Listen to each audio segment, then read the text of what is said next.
Close your eyes. Hey, no peeking. Wait, this is an audio documentary. Picture an apple in your mind. What does that apple look like? Is it a fully colored, rendered, lit apple that you can move in your mind?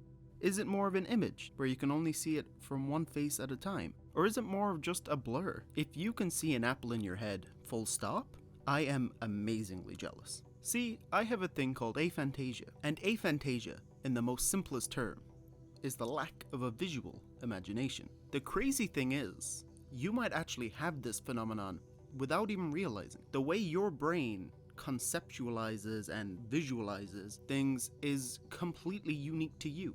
See, when I visualize the apple, I walk my way through it as if it was like an ingredients list. So the apple's red, maybe green, it has the little stalk, and sometimes it has a leaf on it. That's how I see an apple, but I don't see it. I just conceptualize it. I found out about aphantasia one day while scrolling through Twitter, funnily enough. I followed this artist, and they posted this really weird image, and it was an image of 5 apples. And the first apple was a really highly detailed, realistic apple, and the last one was a silhouette. And I was very confused hearing this, because they were all talking about seeing an apple in their mind. And that is mind-boggling to me, because this artist also had aphantasia, and they were a really successful artist who made beautiful art pieces, and they cannot see what they draw before they draw it, like me. On that point, Ed Catmull, the co-founder of Pixar, also has aphantasia. He discovered he had aphantasia when one day he went up to one of his animators, and he was drawing one of the characters without a reference. He asked him, how could you draw the character so well without a reference? So he described how he pictured the character in his head, and he could picture it that well, that when he opened his eyes, he could still see the picture, and just traced over his vision. And Ed Catmull was like, wait, you can see things in your mind? Before knowing about aphantasia, I always thought the term picture something in your mind was a metaphor, because in my mind I always saw nothing. And I thought the concept of seeing things in your mind a weird fantasy kind of thing, because obviously I saw nothing in my mind, and still don't. I see now why I didn't enjoy reading as much as I could have as a kid. It's because of aphantasia. When I read a book, I didn't see anything in the book. I didn't know what the characters looked like, only the illustration on the cover. But then some people read the pages and created this whole world in their mind. They created the sequences of these fights, of these big moments in the book, and made their own little movie out of it in their head. And to me, it seems like some kind of superpower, because I can't do it at all. I can't even picture a simple apple in my head. I really do wish I had this ability to picture images while reading a book in my head. I feel like I would read so much more now as an adult if I could see these images while reading. It seems fake. It doesn't seem real that people create scenes in their heads while reading a book. And I am immensely jealous. I really wish I could do that. In my research, a big question for people with aphantasia is, how do you dream? Well, some people do still experience dreams and see them as you normally would, but I'm a bit weird. I don't see the dreams. I feel the emotion of the dream. For example, if the dream is a memory that's already happened, I feel the emotion that I felt then. I don't see it, I feel the emotions as if I was living that dream again.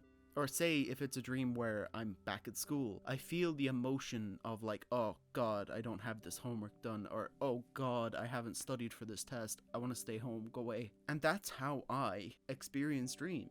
Ever since I found out about aphantasia, I have been asking everyone if they can see this magic apple in their head, and it has become a bit of a running joke at this stage.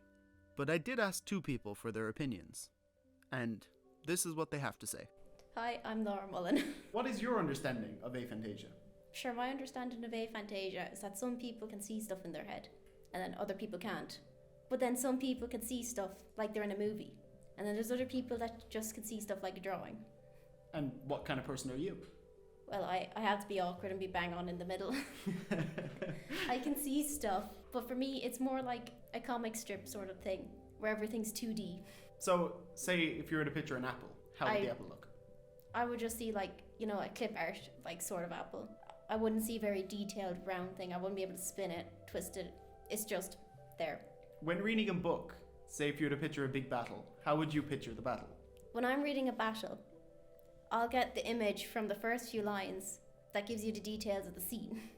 Then from there, I don't see any movement.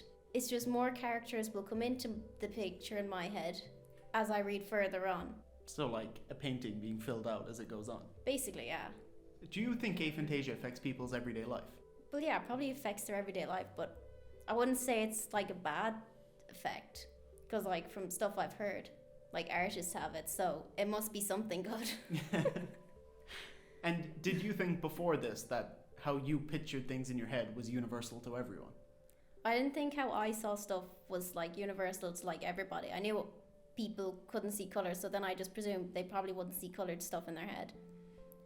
But I just presumed that everybody could see something. Yeah. Now I don't think that. No, I don't think that. So, introduce yourself. My name's Emily Ryan, and I'm a film student here at TUS. What's your opinion on aphantasia? From what I've heard, it's the inability to picture images and footage in your mind. And can you picture stuff in your mind? I can actually picture things really clearly, so it was coming a bit of a surprise when someone told me they couldn't. That So, someone like- was you. That someone was me. Yeah. So, say you're to picture an apple. How would you picture an apple in your mind? Right now, it's a red apple. I can move it around. I can put it in different locations. I can take a bite out of it, and it's still there. You can take a bite out of it? Yeah. I can picture it being taken a bite out of. Or So- like a worm is in it right now. So, like, your imagination's never hungry. Never. It's always full because it's taking a bite out of those apples. Damn. So, when you read a book, say there's like a really big battle scene. Mm-hmm. How'd you picture the big battle scene in your head? It sometimes takes me a while when I'm reading because I also have dyslexia. But when I'm picturing an image, it can actually come up as you'd see it maybe in a movie. So let's just say there's a big battle scene and there's like orcs fighting, I don't know, bears. I can imagine the bears and the orcs fighting each other. And depending on the characters and who's there, I can imagine like maybe one-on-one fights or like giant battles. Yeah, it's a pretty descriptive image, I guess, image sequence. And do you think your enhanced aphantasia enhances reading for you? Well, it definitely makes it more fun. I didn't like reading a lot when I was a kid because it was just a lot of words. But like imagining the things that were happening, like in Harry Potter when he's playing Quidditch, I could imagine when he's playing Quidditch now. I can see it. Whereas if you just told me to read it, I wouldn't like it. But when reading it, I can picture it now. Do you think someone having aphantasia would affect their everyday life? No, I don't, because I'd say a lot of people don't actually know they have aphantasia. I didn't even know what it was until recently enough. There's a lot of people that probably have it that just get on about their days. There's famous freaking artists that have it, and they just go on and paint their pictures and drew their drawings, so I don't think it affects you that much. And do you think the way you pictured things was universal? So everyone pictured things as you would picture things? Yes and no, like I knew people pictured things differently. I knew that my image of something would be different to someone else's image, but I didn't know that there was a thing that people couldn't picture something visually. I thought that everyone could picture something. I didn't think that someone just had an empty head. Head empty. Head empty. Like the name of the documentary. Pulls it back.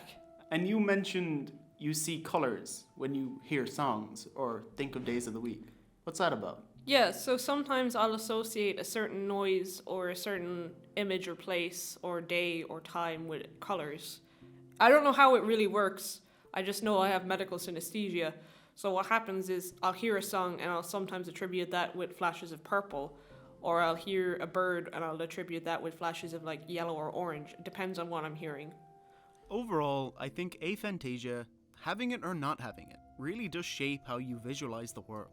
But not even aphantasia, just how your brain perceives things, just shapes who you are as a person. Take that last interview.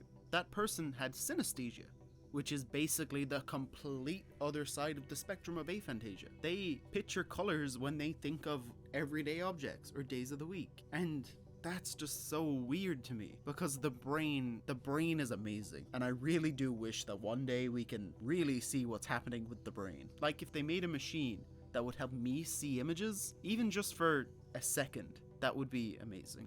But ultimately, I don't think I'd ever get rid of having aphantasia if I ever had that option, because then I wouldn't be me, and I'd see the world in a completely different way.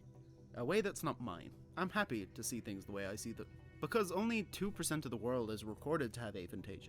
But like I said earlier, you might not know if you have aphantasia, and I like that, because it makes me unique. So, if this documentary has done anything, think about it.